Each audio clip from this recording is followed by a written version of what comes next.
All right, interior safety planning. I'm a big fan of escaping. I love to escape, but it's not always possible. If they have small children, jumping out the window, okay, might not be ideal carrying 5 kids. I do things like baby gates, in conjunction with all the other security measures. You might tell them that they can do that, but they can physically place things to slow down an attacker while they barricade. You could pick a room that they can use to barricade in, access their self-protection items, no matter what that might be. Some of our clients choose to have firearms, which, I'm all for. They got to understand they have to have the mentality to sight in on a living, breathing human being. And that living, breathing human being might be the father of their kids.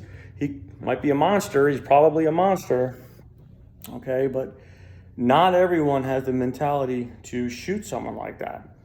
It's easier said than done. And a lot of our clients say they wouldn't be able to. So a gun might not be the best option.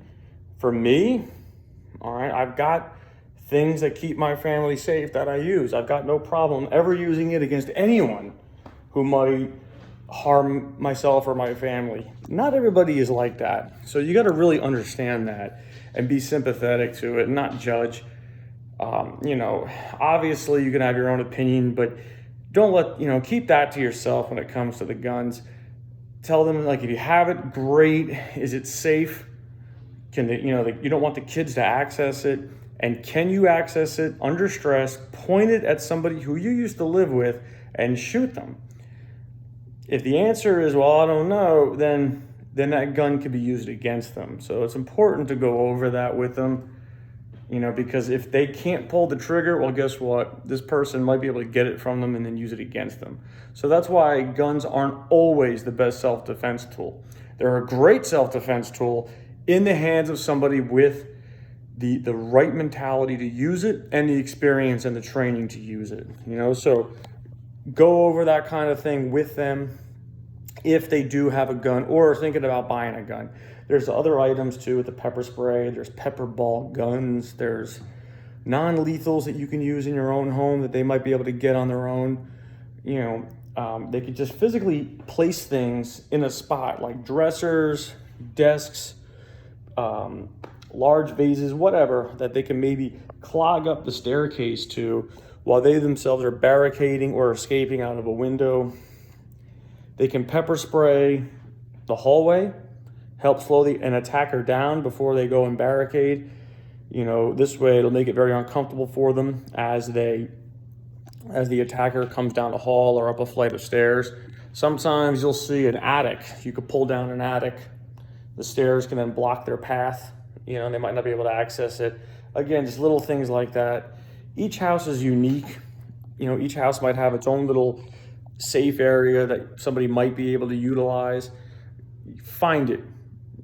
Keep in mind that the interior doors are not, they're paper thin. They're very easily penetrable. So tell them to place things that they can, pre-position things that they might be able to move under stress to help block their path and barricade. And of course, this whole time, they should already be calling the cops. This is why you want those exterior security measures, because once they get eyes on, like, oh my God, this person's coming, they need to call the cops. They need to get that help. They need to get it here fast.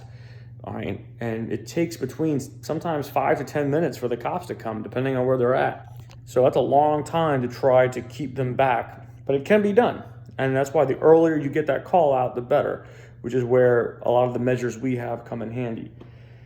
So go over that with them. It is possible. It's also possible that these measures, keep them out. We've had that happen before where people try to approach the house, an alarm goes off and they run away. All right. They don't fear jail. They don't fear much, some of these abusers. They do fear failing. They do fear losing. So you start throwing some wrenches in their plans, suddenly they're not in control. Suddenly they don't have that power. It's gone. It's been taken from them, which is a big part of what we do. So that might throw them off, like, oh, well, I wasn't expecting this. All right, I can't take adversity. I don't know how to adapt. All right, so I'm out of here. So don't discount, people are like, oh, anybody who wants to do something bad, they're not going to be deterred by an alarm. They might, if they haven't accounted for it in their head, if, they're that arrogant or narcissistic and they haven't accounted for some kind of speed bump, all right, it could be enough to drive them away. It could be enough to surprise them and drive them away. So don't discount that. Bring that up to your client, It's very important that you also talk to them about using this stuff to their advantage, using it to make themselves feel safe and less anxiety, less stress for when they're home. Let it work for you. It's going to take some time for them to get used to it. Okay, there are going to be some false alarms. It's going to happen sometimes. Do the best you can to try to assuage that, arm the system during the day to give yourself an idea, okay, this alarm doesn't work or it's too sensitive, I need to adjust it. You want them to have a false alarm during the day, not just arm it for the first time at night. But it's going to happen. My wife and I, we've woken up at 3 o'clock in the morning to an alarm. It's not a great feeling, especially with our clients, what they're going through. But in the end, it's worth it for what they are getting, which is that peace of mind and that security. So don't forget to go over that kind of stuff too. All right. So be thorough, think about all possible contingencies, listen to your clients about what they might do, what they might have, and try your best to plan for it. Thanks for watching.